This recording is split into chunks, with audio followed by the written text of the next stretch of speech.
ada golongan manusia yang sibuk, artinya yang menghabiskan waktunya untuk persiapan-persiapan hari akhirat, sehingga dia tidak sempat lagi mengurusi urusan-urusan yang sifatnya adalah duniawi. Nah, jadi artinya orang ini sebagian besar waktunya 24 jam, sebagian besar waktunya digunakannya untuk ibadah, untuk hari kembali. Maka jasidin fahum minal faizin, maka mereka itu adalah orang-orang yang beruntung. Itu orang yang beruntung. Ada lagi kaumun syagalahum ma'ashuhu an ma'adih. Ada lagi golongan manusia yang disibukkan oleh urusan kehidupannya sehingga melalaikan daripada urusan hari kembalinya. Artinya ada manusia-manusia yang menghabiskan waktunya dalam sehari semalam ini, menghabiskan umurnya untuk urusan-urusan kehidupan duniawi. Ini waktunya, pikirannya, umurnya tercurah untuk itu, sehingga kalau sempat lagi inya mengerjakan ibadah amaliyah untuk persiapan hari kembali. Nah, fahum minal halikin, maka mereka itu adalah orang-orang yang sudah binasa, orang-orang yang sudah celaka.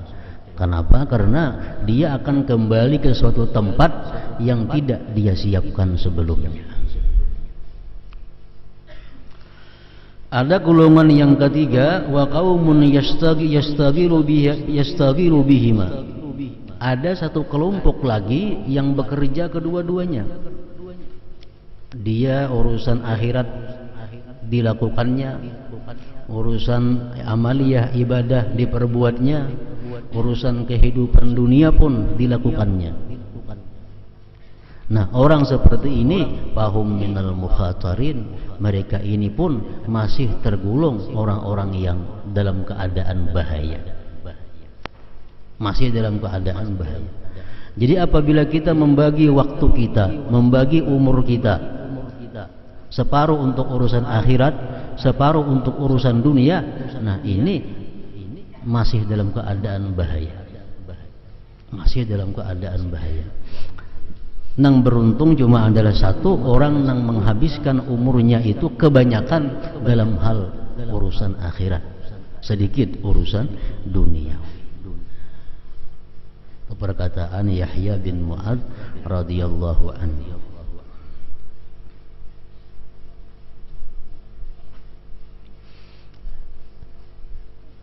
Para ahli tafsir mengatakan bahwa setiap manusia yang berhadapan dengan malaikat maut itu pasti manusia ini minta timbuk, pasti manusia ini minta diberi sedikit lagi umur.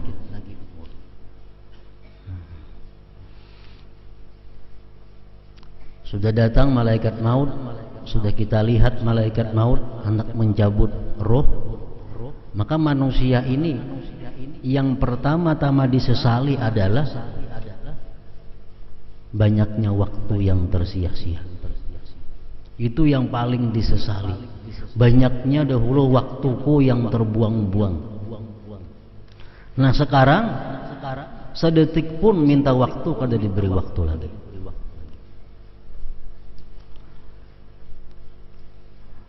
Laula akhartani ila ajalin qarib fa asaddaqa wa akum minas salihin. Ujar seseorang yang sudah melihat malaikat maut itu, laula akhartani ila ajalin qarib, adakah tidak engkau berikan aku sedikit masa, fa asaddaqa, maka aku bisa bersedekah, maka aku bisa melakukan satu ibadah, wa akun minas salihin, dan aku termasuk orang-orang saleh. Jadi yang dibutuhkan oleh seseorang ini pada waktu menghadap pada waktu sudah berhadapan dengan malaikat maut itu yang diperlukannya cuma adalah untuk mengucapkan kalimat menyedekahkan harta.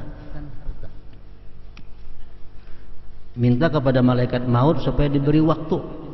Untuk apa? Untuk sekadar mengucapkan bahwa hartaku itu seluruhnya aku berikan. Hartaku seluruhnya aku wakafkan. Minta waktu berapa detik? Wala yu'akhirallahu nafsan idza jaa ajaluha. Allah tidak akan menunda sedikit pun umur yang sudah sampai batasnya. Allah akan memberi lagi. Jadi yang paling disesali dalam akhirat kaina adalah waktu yang terbuang sia-sia tanpa digunakan ibadah kepada Allah Subhanahu wa ta'ala.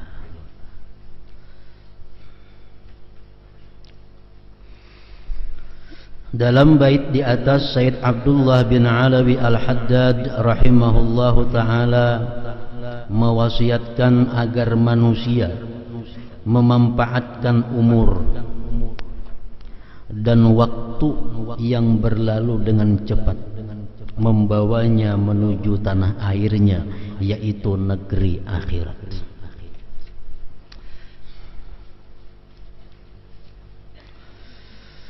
Memanfaatkan umur itu dengan melakukan ketaatan, amal saleh.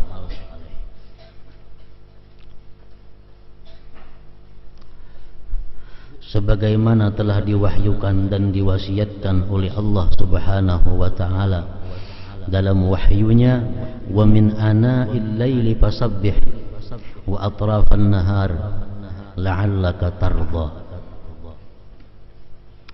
Dan bertasbihlah pula di malam dan siang hari supaya kamu merasa senang. Maksudnya merasa senang dengan pahala balasan yang akan diberikan oleh Allah Subhanahu wa ta'ala.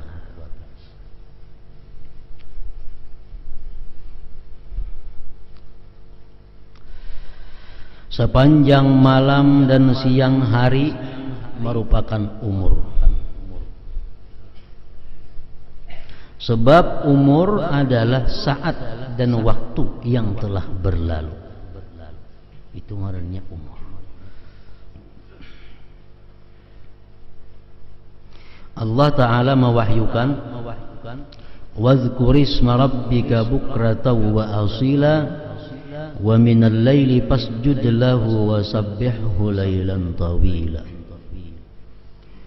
Dan sebutlah nama Tuhanmu di waktu pagi dan petang, dan pada sebagian dari waktu malam sujudlah kepadanya, dan bertasbihlah kepadanya pada bagian yang panjang di malam hari.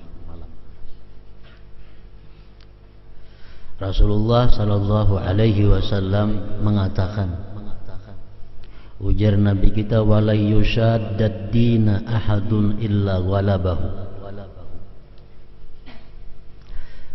Tidak ada yang menentang akan agama ini, melainkan agama itu pasti mengalahkan dia. Maksudnya, kalau kita hendak mengamalkan semua amalan-amalan yang disuruh oleh agama, pasti kita kewalahan. Pasti kita kewalahan. Kenapa? Karena dari subuh sampai ke subuh berikutnya itu ada amalan-amalan yang mesti dilakukan. Ada wirid-wirid yang dianjurkan untuk membacanya.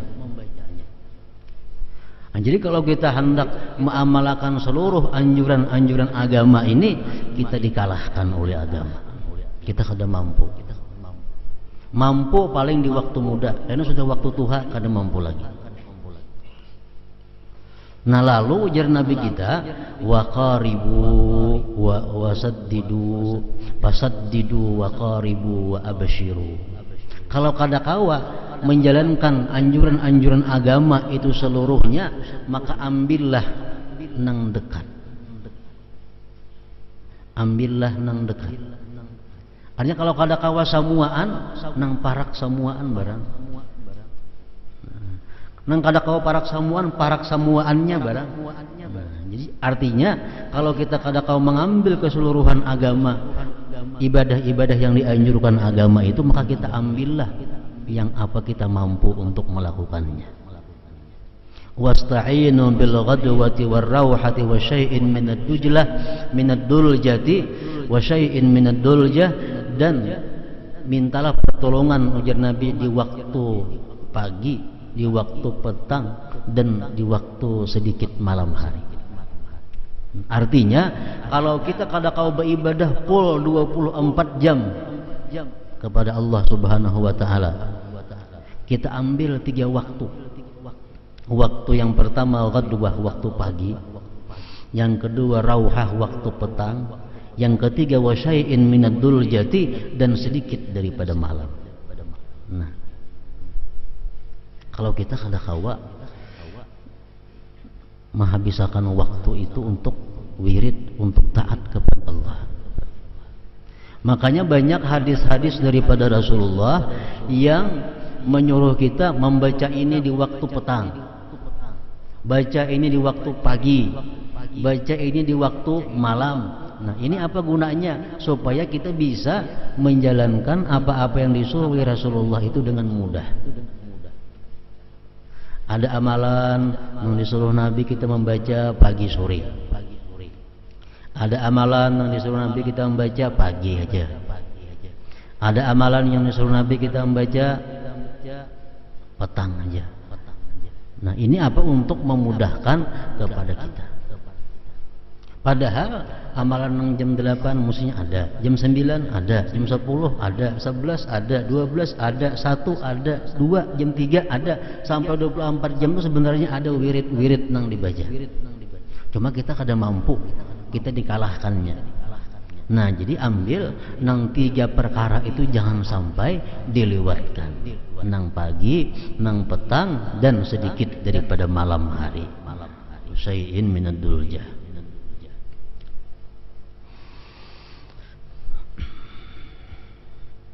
Ada hadis Rasulullah yang artinya barang siapa ujar Nabi kita membaca a'udzubillahi samiil alim minasyaitonir rajim di awal ratibul atas tuh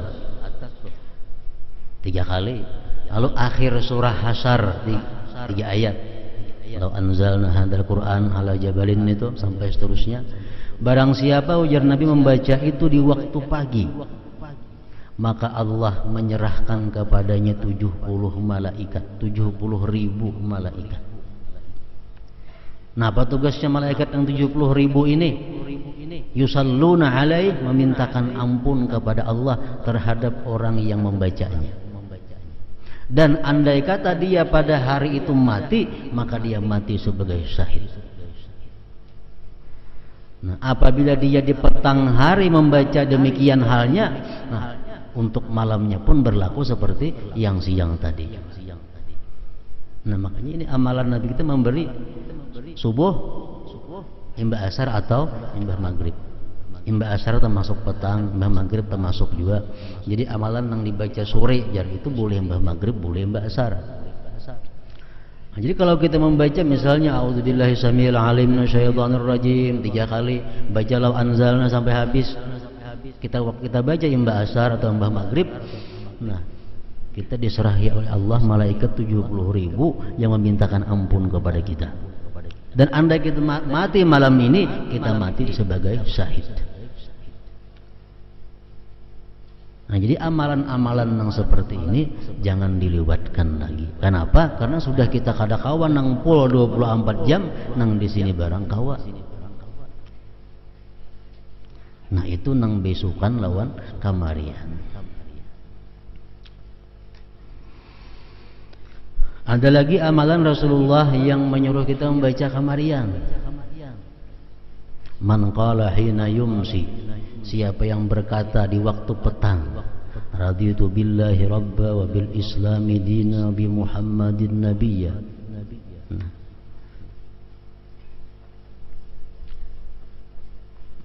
pastilah Allah Subhanahu wa taala akan memberikan keridhaan kepadanya.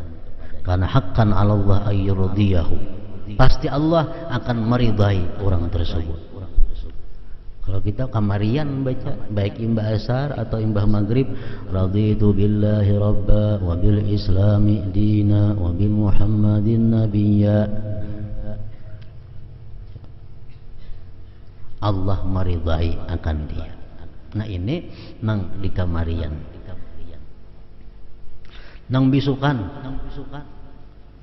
Hadis Rasulullah mengatakan man shalla salatal fajri wa jalasa fi makanihi hatta tatlu'a asy-syamsu a'tahu Allah taala asyra hisal. Barang siapa sembahyang subuh kemudian dia terus berzikir di tempatnya sampai terbit matahari jam 6. Nah, apa kali dibaca? Imam Ghazali membagi dalam kitabnya, hendaknya membaca Quran ada, membaca salawat ada, zikir ada, istighfar ada, sampai jam 6. Baik sembahyangnya berjamaah di masjid atau sembahyang sorangan di rumah, sembahyang subuh, tapi jangan beralih tempat duduk dari situ sampai terbit matahari. Allah akan memberikan dia 10 perkara. Pertama, taubah qablal maut. Diberi Allah tobat sebelum mati.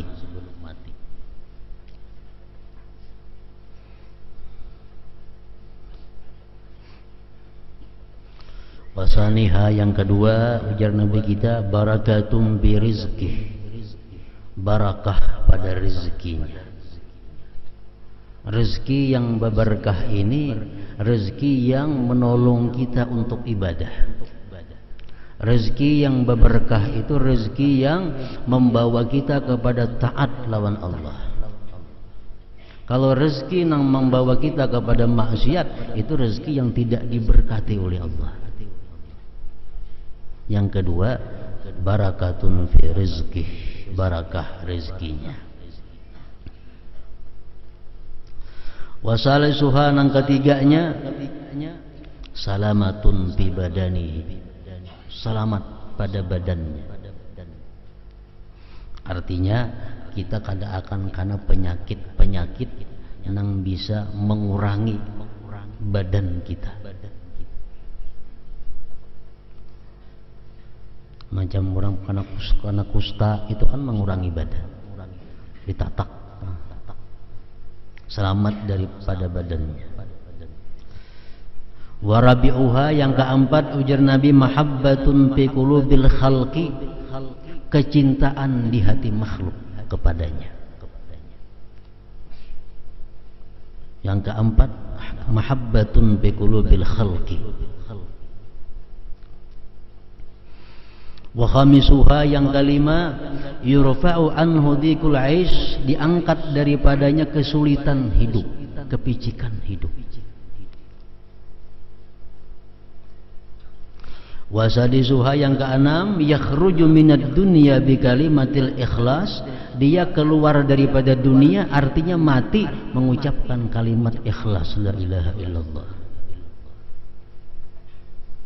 Wasabi'uha, yang ketujuh, yuwassa'u qabruhu, diluaskan kuburnya. Wasaminuha, yang kedelapan, yu'ta kitabahu biyaminih, diberikan kitab catatan amal dengan tangan kanannya. Watasi'uha, yang kesembilan, yamurru 'ala sirat kal barqil lami', dia lewat di siratal mustaqim seperti kilat yang memancar. Wa ashiruha, yang ke-10, yadkhulul jannata bighairi hisab, dia masuk surga dengan tiada hisab.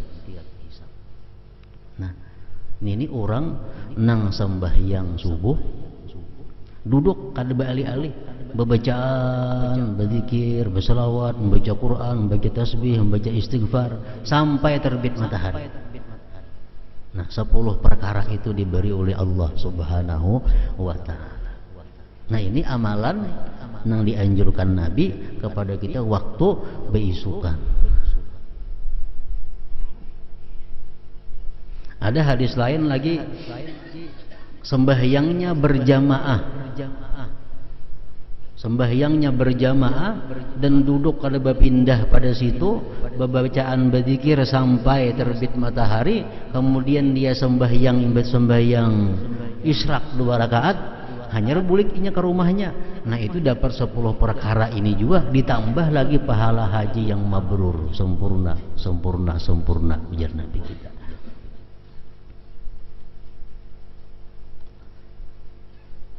Nah jadi kalau kita kawa menghidupkan waktu kita, umpamanya bisukan kayak ini tadi, nah, kamarian itu kita imbah maghrib, waktu kita berisi sampai ke isya, nah kayaknya ada di tengah malam sedikit, nah itu sudah kita termasuk orang yang memakmurkan waktunya, jadi subuh sampai terbit matahari, imbah maghrib sampai isya ba'amaliyah, kayaknya di tengah malam ada sedikit waktu disediakan, sudah termasuk ujar Nabi tadi, wasta'inu bil ghadwati war rauha wa syai'in minad duljati.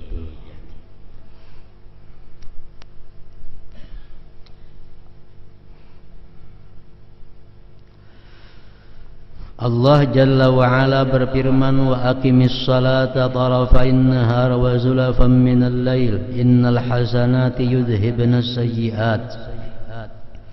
Dan dirikanlah salat pada kedua tepi siang, pagi dan petang, dan pada bagian permulaan malam, sesungguhnya perbuatan-perbuatan yang baik itu akan menghapuskan perbuatan-perbuatan yang buruk.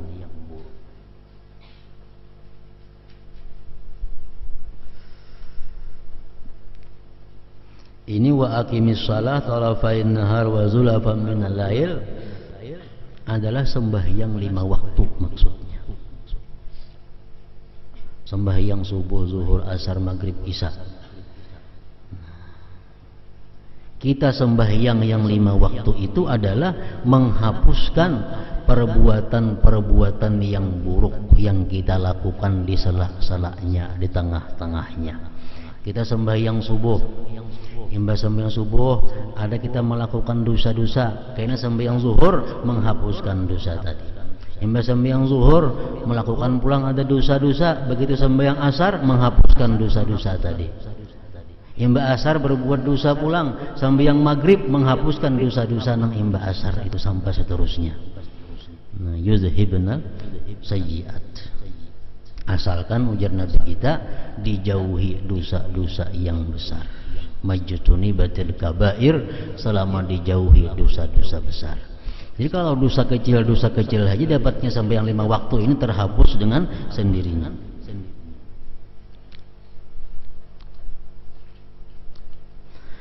Menghapuskan perbuatan-perbuatan yang buruk. Amman huwa qanitun ana al-laili sajidan wa qa'ima yahdharul akhirata wa yarju rahmata rabbih qul hal yastawi allazina ya'lamuna wallazina la ya'lamun. Apakah kalian wahai orang-orang musyrik yang lebih beruntung, ataukah orang yang beribadah di waktu malam dengan sujud berdiri sedang ia takut akan siksa akhirat dan mengharap rahmat Tuhannya? Katakanlah, apakah sama orang-orang yang mengetahui dengan orang-orang yang tidak mengetahui? Ini ayat adalah menganjurkan kepada kita untuk sembahyang di malam hari.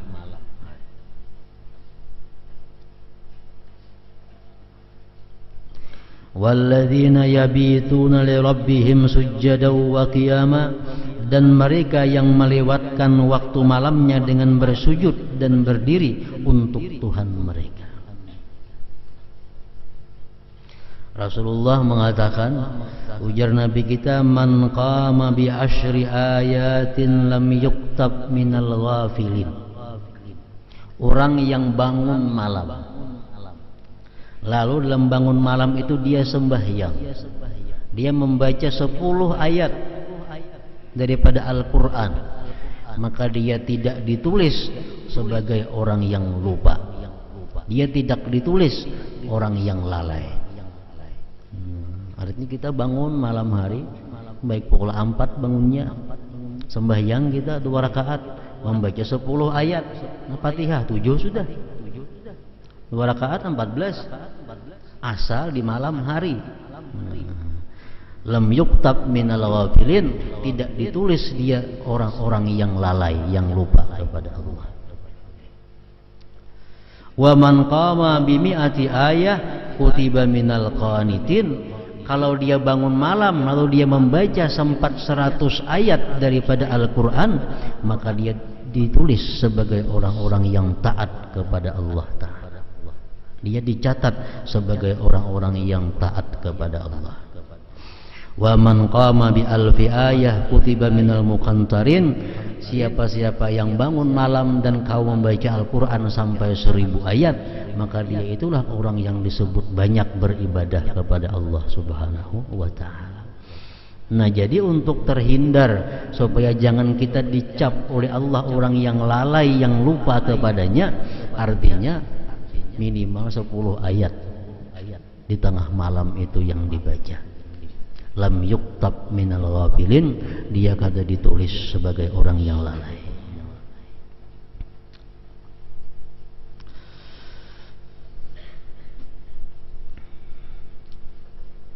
Wala tatrudil ladina yad'una rabbahum bil ghadati wal 'ashi. Dan janganlah kamu usir orang-orang yang menyeru Tuhannya di waktu pagi dan petang hari. Orang-orang yang beribadah kepada Allah, orang-orang yang berwirid pagi dan petang, itu dimuliakan oleh Allah. Dan Rasulullah pun dilarang oleh Allah untuk menjauhkan mereka itu. Dalam tafsir-tafsir disebutkan seperti Al-Qurtubi menyebutkan dalam tafsirnya, ini ayat di Makkah. Di Makkah itu orang-orang yang masuk Islam adalah orang-orang yang du'afa. Yang masuk Islam di Makkah itu orang-orang yang lemah, yang fakir, yang miskin, budak, hamba. Nah, mereka ini selalu berada di sekitar Rasulullah, di sekitar Rasulullah. Sedangkan nang kafir-kafir itu orang nang kaya, orang nang berpangkat-pangkat tuh kafir. Nah, mereka kada hakun baparak Nabi, nang kaya-kaya, nang kafir-kafir nih. Kenapa? Karena di sekeliling Nabi itu orang-orang nang fakir miskin. Lalu mereka mengusul kepada Rasulullah, wahai Muhammad, kami hakun berkawan lawan ikam, kami hakun dekat lawan ikam, asalkan dulu ikam jauhkan orang-orang fakir itu dari sisi engkau. Allah menurunkan ayat, jangan hai Muhammad, jangan turuti kemauan mereka itu. Wala tatrudil ladzina yad'una rabbahum bil ghadati wal 'ashi. Jangan kau usir mereka-mereka yang beribadah kepada Allah di waktu pagi dan petang. Artinya orang yang beribadah di waktu pagi dan petang sudah dapat kehormatan daripada Allah Subhanahu wa ta'ala. Apalagi tambahan daripada pagi dan petang itu.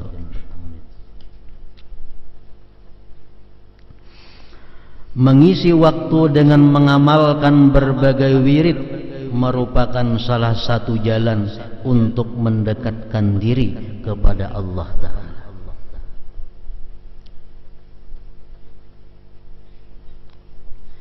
Wirid, menurut sebagian ulama, wirid itu artinya amal ibadah, sesuatu yang kita lazimkan hari-hari.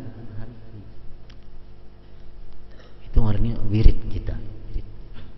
Misal kita sudah sembahyang subuh, kita membaca Quran, berzikir, bersalawat, beristighfar sampai pukul 6, kita gawin itu artinya wirid kita. Itu sudah ngarannya wirid. Mbah maghrib membaca 7 surah dan lain-lain sampai isya, itu sudah kebiasaan kita, ngarannya adalah wirid. Nah, sesuatu yang sudah dijadikan wirid itu disunatkan kita mengqadanya kalau kita ketinggalan karena sesuatu kesibukan, sesuatu keuzuran, ketinggalan, kita dianjurkan untuk membayarnya, mengqadanya di waktu yang lain. Mengisi waktu dengan mengamalkan berbagai wirid merupakan salah satu jalan untuk mendekatkan diri kepada Allah Ta'ala. Imam Al-Ghazali rahimahullah telah menjelaskan masalah ini secara terperinci dalam berbagai kitabnya, terutama dalam Ihya bab Tartibul Aurat. Dalam kitab Tartibul Aurat itu dijelaskan wirid-wirid orang yang hendak mendekatkan diri kepada Allah. Mulai pagi sampai ke pagi berikutnya ada wirid-wiridnya, ada bacaan-bacaannya, ada amaliyah-amaliyah yang dilakukan. Di antaranya beliau berkata, barang siapa ingin timbangan kebaikan lebih berat, hendaknya dia menghabiskan sebagian besar waktunya untuk beribadah. Barang siapa ingin masuk surga tanpa hisab perhitungan, maka hendaknya dia menghabiskan waktunya untuk melakukan berbagai ketaatan kepada Allah. Jadi dalam sehari semalaman ini sebenarnya yang kita lakukan itu adalah taat atau ibadah yang kita lakukan, atau sesuatu yang menunjang kepada ibadah. Kita beribadah, tuntung beribadah, hendak makan. Makan ini pun bisa dikatakan bernilai ibadah kalau tujuan kita untuk menunjang ibadah. Tuntung makan, umpamanya kita mencari rezeki yang halal untuk membiayai diri, membiayai keluarga. Nah, itu pun bisa dikatakan perbuatan yang bernilai ibadah. Habis beribadah, makan niat supaya kau beribadah, mencari rezeki yang halal dengan jalan yang dibenarkan oleh Allah, dengan aturan-aturan yang diatur oleh agama, dengan niat untuk membiayai hidup anak, keluarga seorang, itu bisa dikatakan bernilai ibadah. Nah, kemudian lagi habis itu guring, di siang hari guring. Alasan guring apa? Supaya kita malam hari kau bangun di tengah malam. Nah, guring siang hari ini pun bernilai ibadah.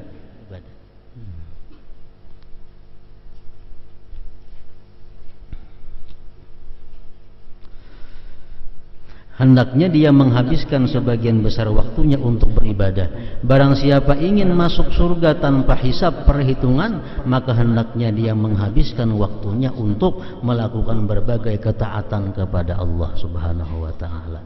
Nah, macam bini-bini sembahyang subuh, tong sembahyang subuh gana di pasahapan sampai kayaknya pukul 6. Nah, semacam itu digawi. Bila bini-bini ini dapat melaksanakan macam itu, dapat 10 perkara daripada Allah tadi sudah. Tobat sebelum matinya, berkah rezekinya, semuaan tadi 10 macam. Nah, tuntungan itu karena bini-bini apa digawi? Menyempurnakan ini, menyempurnakan itu. Kalau niatnya ini adalah kebaikan, bernilai ibadah. Karena memasakkan nasi, menyangkakan iwak, sagan laki, sagan anak-anak sekolah, asalkan niatnya baik untuk itu, nilainya adalah ibadah. Betatapas, napasakan baju ini, baju itu, untuk anak, untuk semuaan, niatnya baik, bernilai ibadah. Karena kauyuhan, taguringan, niatnya baik, nilainya adalah ibadah. Jadi kawah aja seharian itu kita menggawi ibadah dan sesuatu yang mubah tapi nilainya adalah ibadah.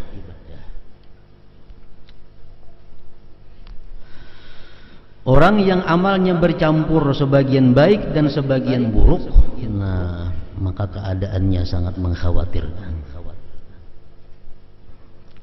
Masalahnya mengkhawatirkannya itu kenapa? Kalau kita beramal, beribadah, umpamanya dibagi dua, ibadah ada dan kada ibadah ada, ini mengkhawatirkan. Sebabnya amal ibadah yang kita lakukan itu belum tentu diterima oleh Allah Subhanahu wa ta'ala. Tapi kalau kita melakukan dosa, kita kada tobat, nyata dicatat sebagai dosa. Kita melakukan maksiat, ditulis dosa. Kalau kita tobat, amun diterima Allah tobatnya, ya dihapus berusia kada diterima. Makanya itu dalam bahaya, mengkhawatirkan. Akan tetapi dia tidak boleh berputus asa. Orang yang selama ini hidupnya banyak maksiat, banyak menghabiskan waktunya dalam hal-hal yang kada bermanfaat, itu kada boleh berputus asa. Semoga dengan kemurahannya Allah mengampuninya. Ibadah merupakan makna bagi semua amal saleh dan berhubungan dengan segala hal yang terdapat dalam inti dan cabang agama. Pada hakikatnya ibadah adalah merendahkan diri kepada Allah Ta'ala dengan segenap hati, harta dan dirinya serta segala kegiatan lainnya. Allah Ta'ala mewahyukan, ya ayyuhan nasu ubudu rabbakum, wahai manusia sembahlah Tuhan kalian. Artinya apa? Beribadahlah kepada Tuhan kalian. Wa'budu rabbakum, dan sembahlah Tuhan kalian. Wa ma khalaqtul jinna wal insa illa liya'budun, dan tidaklah kuciptakan jin dan manusia melainkan supaya mereka beribadah kepadaku. Para ulama mengatakan asal ibadah, pokok daripada segala timbulnya ibadah itu adalah 3 perkara. Pertama, khauf, takut kepada Allah. Ini pokok. Kalau kita takut kepada Allah Subhanahu wa Ta'ala, buahnya apa? Tarkul ma'asi, meninggalkan maksiat. Kalau kita bujuran takut lawan Allah, sebenar-benar takut kepada Allah, jelas sudah tarkul ma'asi, meninggalkan maksiat. Jadi pokoknya ibadah atau taat itu yang pertama adalah takut kepada Allah. Yang kedua, ar-raja, mengharapkan rahmat Allah. Kalau kita bujur-bujur mengharapkan rahmat Allah, timbul apa? Ragbatun fit ta'ah, gemar pada taat. Coba nang tadi hadis Nabi tadi, kalau kita sembahyang subuh kemudian duduk di sajadah itu bebacaan sampai terbit matahari, Allah akan memberikan 10 perkara. Nah, ke-10 itu adalah rahmat daripada Allah. Kalau kita kepingin lawan yang 10 perkara itu, otomatis gemar dalam taat. Kalau kita kepingin, kalau kita mengharapkan dapat 10 perkara tadi, pasti kita gemar menggawin itu, melaksanakannya. Sembahyang subuh, bacaan sampai timbul matahari. Nah, amun kita kadada kegemaran kepada rahmat Allah, kita kadada kepingin kepada janji-janji baik Allah, kayak apa aja kadada kegiatannya, kadada kerajinannya, kegemarannya untuk taat kepada Allah. Orang mengamalkan ini, nah jangan masuk surga matinya. Munnya kata kepingin surga, katanya menggawi. Orang yang mengamalkan ini 3 kali bisukan, 3 kali kamarian masuk surga. Inya kata kepingin surga, kata digawinya. Tapi kalau inya kepingin lawan surga, surga itu adalah rahmatnya Allah, tagawi itu. Tagawi. Nah, jadi pokok taat ibadah itu yang kedua adalah mengharapkan rahmat Allah. Yang ketiga, pokoknya ibadah itu adalah al-hubbu, kecintaan kepada Allah. Kecintaan kepada Allah. Orang yang sudah cinta kepada Allah ini akan menimbulkan kepinginan, kerinduan untuk bertemu Allah Subhanahu wa Ta'ala.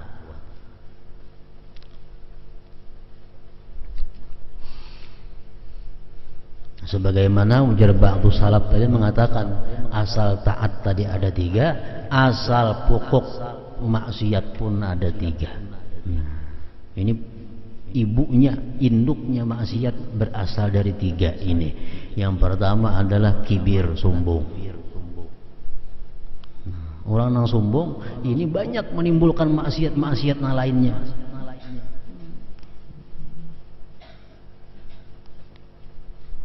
Yang kedua, al-hiris, tamak. Sifat tamak ini banyak menimbulkan maksiat. Mau mencuntan, tamak. Mau mengurangi takaran timbangan ukuran, tamak asalnya. Mau mengangkat pun orang, tamak asalnya. Nah, dari tamak ini saling banyakkan dosa-dosa di bawahnya. Yang ketiga, al-hasad, iri dengki. Orang yang iri dengki mau membunuh, menggibah itu sudahnya membunuh, mau macam Qabil lawan Habil. Nah, Jadi 3 perkara itu pokok maksiat. Kalau kita kawa kadada sombong, kadada tamak, kadada iri dengki, selamat sudah. Maksiat yang lain 4 kadada juga.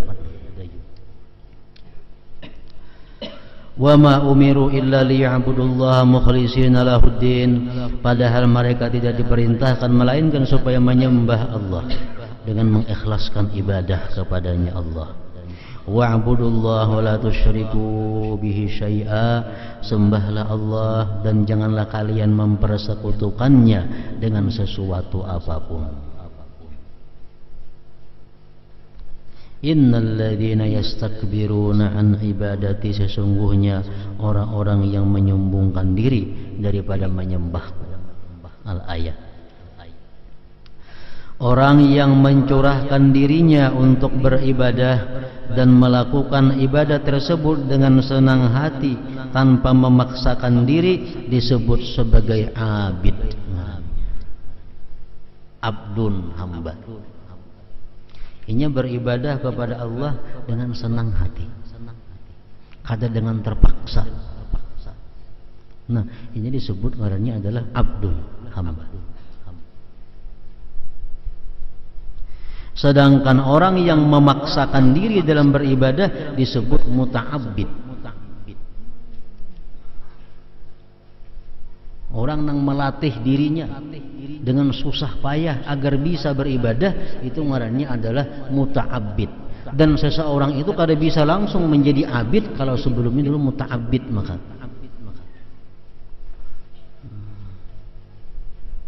ibadah itu bertentangan dengan hawa nafsu. Bertentangan dengan hawa nafsu. Nah, setiap kita melakukan ibadah, hawa nafsu kada katuju. Maka bila hawa nafsunya kada katuju, lapah kita jadinya. Lapah kita karena hawa nafsu kada katuju. Nah, supaya hawa nafsunya katuju kayak apa? Dibiasakan. Jadi setiap kita mesti muta'abbid dahulu ngarannya. Muta'abbid itu orang yang bersusah payah beribadah. Kalau sudah kita terbiasa, hanya jadi abdul dengan senang hati beribadah kepada Allah. Sedangkan orang yang memaksakan diri dalam beribadah disebut muta'abbid. Orang tuh maulah jadi alim, kada mau kalau kada muta'allim dahulu, belajar dahulu, hanya mau jadi alim. Orang maulah jadi ahli sufi, ahli tasawuf, kada akan bisa kalau kada mutasawwif dahulu, mengusahakan untuk bertasawuf. Orang kaulah jadi zuhud, kada kawa sebelum kada mutazahid, dia berusaha untuk zuhud. Jadi ibadah kepada Allah pun pada awal mulanya mesti dipaksakan